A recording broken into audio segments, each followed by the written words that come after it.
Hi folks, Dave Schmidt here. It's Monday night, January 13th. Well, it's obviously been a slow news week, and I want to just give a quick little update on why I'm saying that.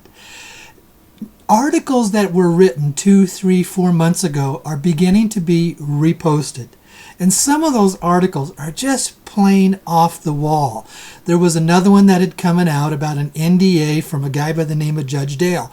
That appeared on November 25th.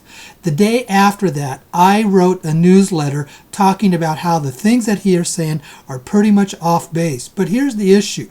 There's enough good information in it to make it sound like official, and people jump on the bandwagon thinking that everything is correct in it, and it just creates a lot of tension, a lot of fear, and a lot of misinformation. May I make this suggestion? When you send stuff out, please try to make sure that there's some verification in it.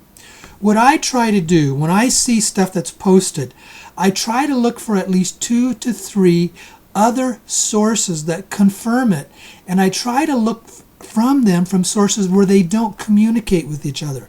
That gives me a basis of reliability. But when I see something that comes out from one source and it sounds a little bit fishy and it just isn't quite right, I usually don't comment on it or give it any credibility till I see some better clarification. As we're moving into this slow period and as we're waiting for stuff, expect that a lot of more stuff like this might be coming out. Now, also on Wednesday night's radio program, I'm going to talk more about the global currency collapse. I'm going to talk about some more information about the Federal Reserve, how the power and the control that they have, and the delays that's happening for us in the revaluation of the dinar and the dong. It all comes back to what I had mentioned on last Wednesday's radio program. The most important question we always ask is, who's going to foot the bill? Who's going to pay for the trillions of dollars for the dinar revaluation and the dong revaluation? Somebody's got to come up with that money. And when we are looking at the rates that are being discussed, there is only one place on this planet that can fund that. And that's the Dragon family out of China.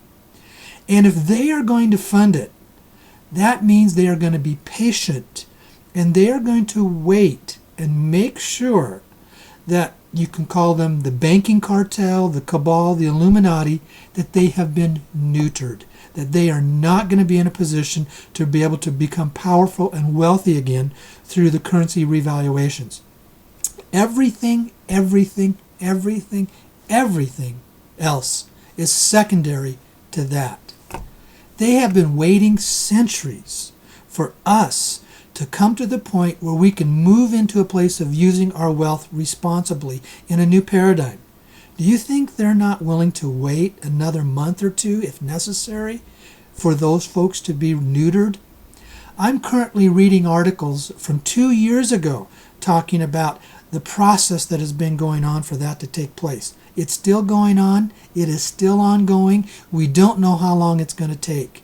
But I am going to say, if you understand the power of the Federal Reserve, if you understand their desire to create a global currency economic collapse, why they want to do that, then you can understand there has to be a need for those folks to be neutered before the dinar reval money can be released to us. So I wanted to give a quick little update. Again, be careful with what you're sending out.